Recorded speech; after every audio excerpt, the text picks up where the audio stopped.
This is Duke University.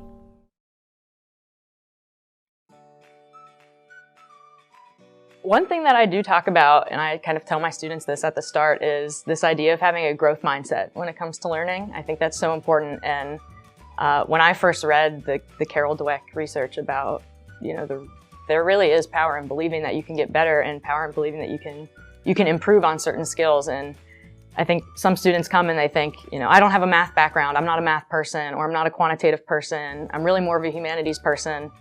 They're only kind of limiting themselves in their own potential in that. I try to, on day one, say, we're all going to improve together. Sometimes that's going to involve failing, but we're going to learn from that, and giving students lots of opportunities to assess themselves so that failure doesn't just happen on midterm, but so they're kind of constantly growing and constantly able to assess their own learning. I'm also really proud when a student brings me some nugget that they think relates to lecture, because that shows that they're actually thinking about it. So, for example, a student coming to me after class and saying, I was listening to this podcast and they were talking about such and such, and that exactly related to what we were talking about, and then we can banter on that. That's always exciting. Teaching the 200-person class is interesting because I don't see kind of the individual reactions to certain moments, whether it's like that light bulb moment when they first understand, or whether it's a reaction to a certain model or a certain implication of a model.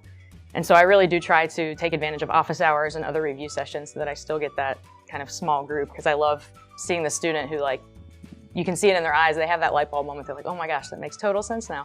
That's definitely something that I'm proud of, helping students that do something that they couldn't do before. They couldn't do this before, they didn't understand it before, and then afterwards they do. That's very cool.